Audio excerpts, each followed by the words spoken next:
Videos have been an entertainment source for decades.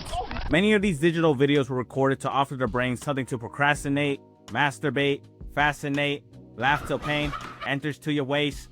Yo, call me Mars Bar, yo. I'm out of this fucking world with these rhymes I'm spitting. Oh shit! Some of these videos you can even learn from. For example, pronunciation. Say you have a hard time pronouncing wheel. You can hit up YouTube, type how do you pronounce wheel, might have to scroll down a bit, and there, a video helping you with that word. Wheel. It can help you with math as well. Math antics. If you know, you know. If you don't, then it must have sucked doing math without this guy's help. Rob is what you would call a great teacher. He has taught this generation about all kinds of math concepts, from basic probability to triangles. He's the reason why I made it to 12th grade. Seriously though, math antics is fantastic. I'm truly grateful for Bob's teaching of math and hope he continues to keep educating people to success. Alright, let's talk about food. I've recently gained a huge addiction to people eating food. I don't know why, but watching someone in their car eating the Reaper from Dave's Hot Chicken got my eyes glued to the screen. Seeing these people eat Jollibees or Cosmos and give their reviews on it brings me delight.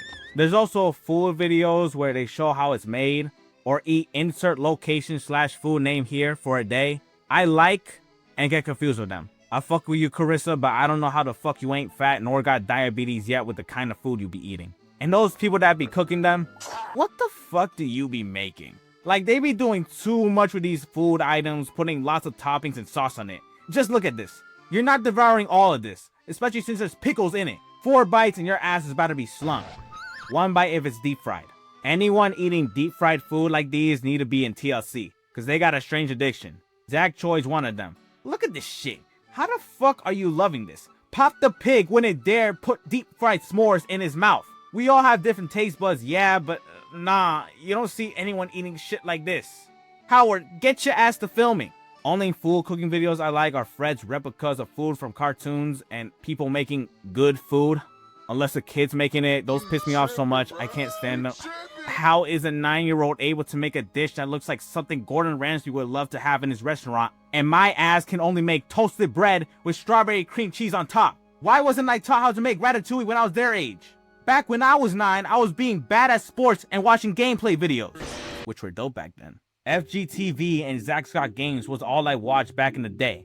FGTV Duddy playing games with his family, having fun, and doing that thing he did with his tongue in his intros. I loved it, as much as I did seeing Zach just having fun. There's no cuts in between or loud ass talking. It's just Zach playing games and enjoying it. You know what games were designed to be? I also watch those gaming videos that have those LSD bass drop intros, and it'd be about some crazy, unbelievable secret until you find out it's clickbait. At the time, it was your stepping on a tripwire kind of video. It usually be like, yo, what's up, YouTube? It's your boy, the sweetest honey in the country, Buzzbee, and today I'm going to reveal 5 of the easiest ways to become a billionaire in GTA 5. You definitely don't want to click off this video. These tricks will shock you. But before we get started, make sure you like, subscribe, and turn on those notifications so this spider doesn't go in your mouth when you're sleeping. Alright, let's get... Oh, how could I forget? I'm doing a Cheerios giveaway. All your favorite flavors like Frosted Cheerios and Fruity Cheerios. But unlike Fruit Loops and Frosted Flakes, these boxes got some special mini toys inside of them. All you have to do to win one of them and some cereal is to like the video on 3 different accounts, subscribe to this channel on 7 different accounts, comment your favorite Cheerio flavor and 3 reasons why, 5 things you love about me, and your parents' credit card number because I'm very curious what their numbers are. Anyways, without further ado, let's get started with today's sponsor. This video is sponsored by NordVPN. NordVPN is this incredible website where you can... Then the 5 tricks are revealed, and after the video's over, you try it for yourself, only to find out that you just walked the prank. I just walked the prank. They always got me when I was younger.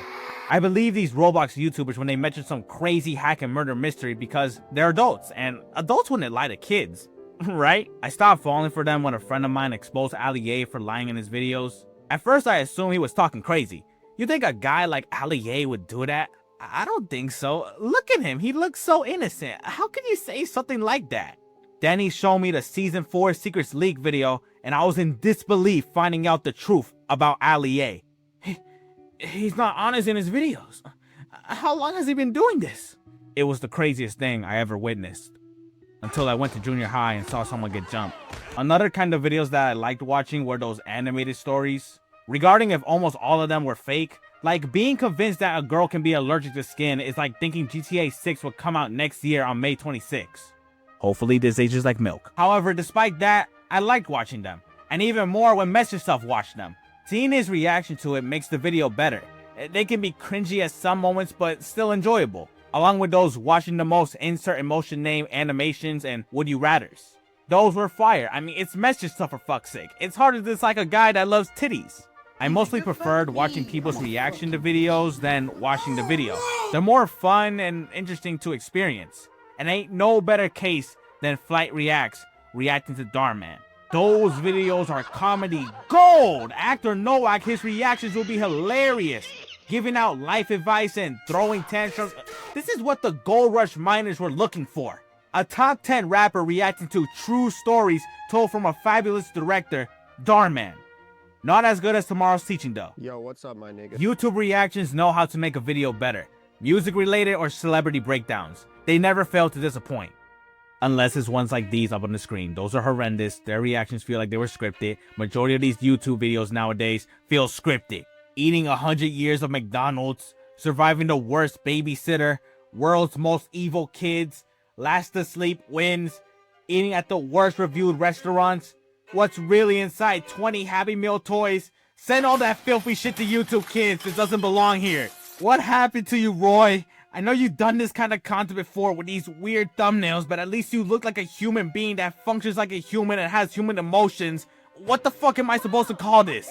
The gaming videos aren't any different. They're probably much worse with YouTubers like Fulton and Sunny D around. I understand that the world has become sensitive these last few years and some videos back in the early mid 2010s would be mad controversial. If KSI did any of his awkward in public videos in the modern day, he'll be serving 16 life sentences in a pillory.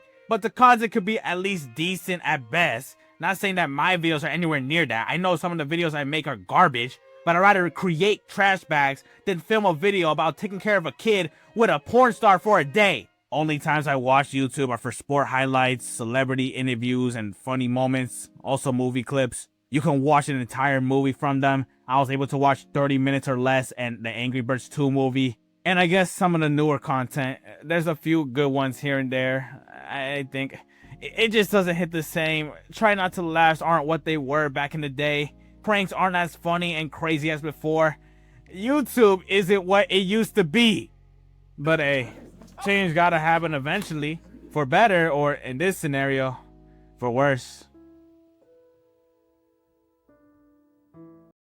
Okay, now that I'm done being an embarrassment to my culture, let's talk about some videos on other media platforms. Starting off with Facebook. I don't have anything to say about it. I don't use Facebook. Facebook is for adults going through a midlife crisis. If I had to assume what videos the platform shows, I'm guessing family moments, farming, and fishing. And that seems to be accurate. I don't use TikTok as well. I used to until I found out they were collecting my personal data. Since then, I've deleted TikTok and never used it again. Well, sometimes I reinstall it, but I delete it when I'm finished using it. No app should know what I search up in my spare time. Them Asians are plotting something devious against humanity. I can feel it. During my time using TikTok, I watched some dumb shit, like really dumb shit. Zach King also doing his magic tricks and giving me brain damage. Those dances too, it'd be really uncomfortable when they're staring at the camera, but the dances were cool, you know, it takes a lot of talent to throw it back. The skits were, there were humorous ones here and there, but there were some ones that make you want to bleach your eyes. Unless we're talking Tony, your boy Will, or Trap Rags, they be hit or miss. Instagram isn't any different.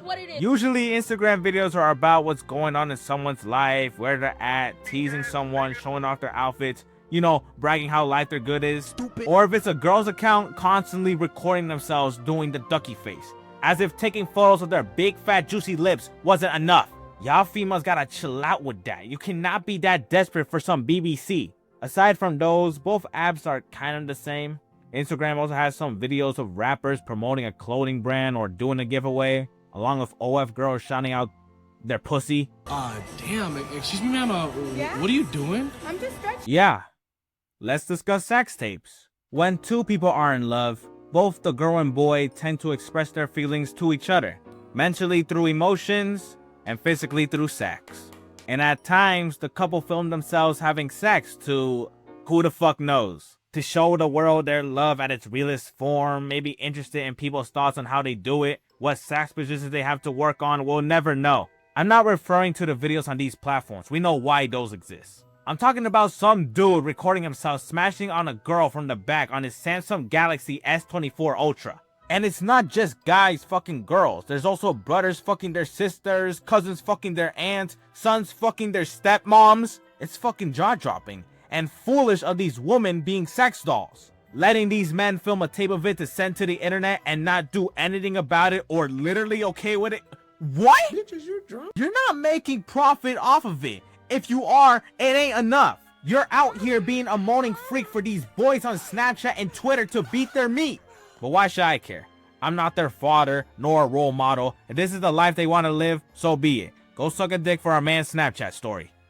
Snapchat's pretty cool. Honestly, there's not much I could say about Snapchat. It's basically Instagram except with these Nintendo Wii profiles, stories that are cut into 10 plus stories, and tons of wild shit. Like 2 weeks ago, some guy in my second period showed a video of someone disrespecting a dead guy's memorial. That's cold. I mean, it's not like I've seen crazier shit on Twitter, which, shit, I don't know where to begin.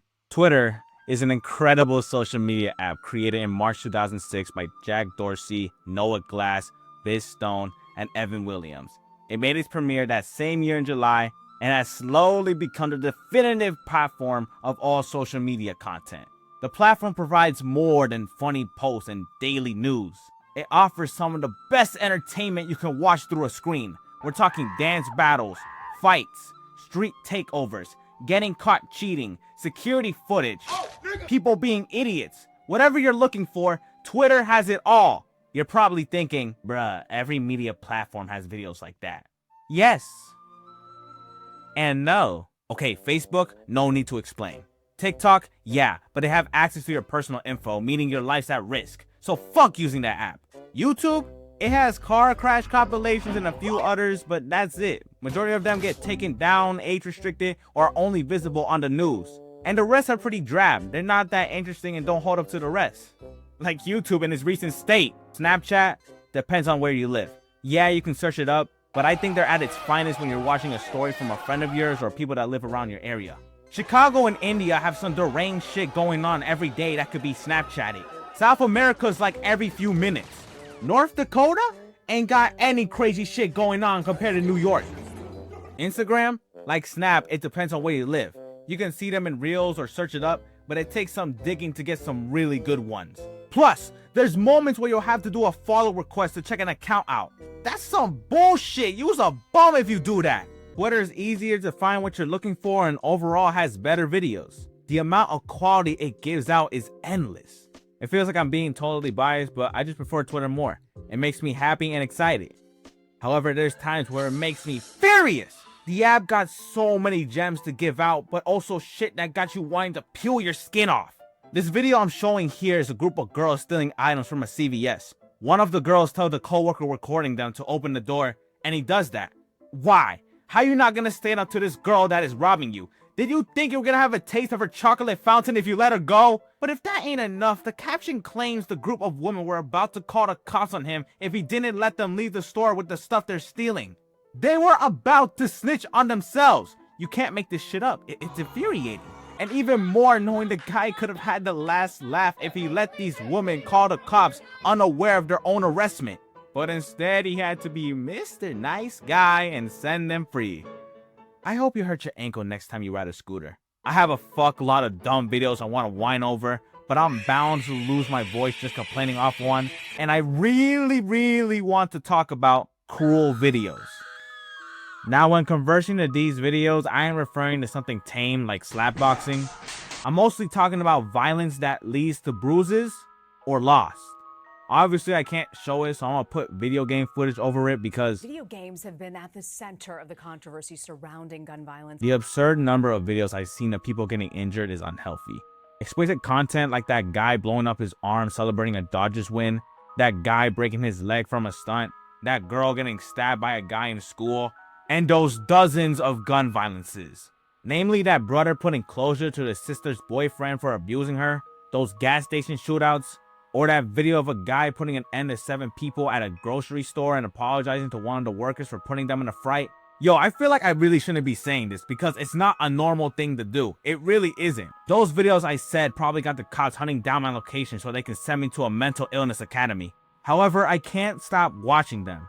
I don't at all find joy watching people's lives be finished. Those videos don't make me influenced to start a school shooting. It's one of them situations where you watch one video of it, then you watch another one, then another, then another, then another, then another, and sooner than later you become so interested in that forbidden subject. Your mind is attracted to these brutal actions being recorded. You get obsessive over it for how uncanny it is. Again, not that you actually like what you're watching and want to do it. It's your curiosity making you hooked to these videos, fiending for more. Until you get bored of it and start playing Valorant or something. We must stop the glorification of violence in our society. This has gotten dark enough, so let's end this video on a light, positive note.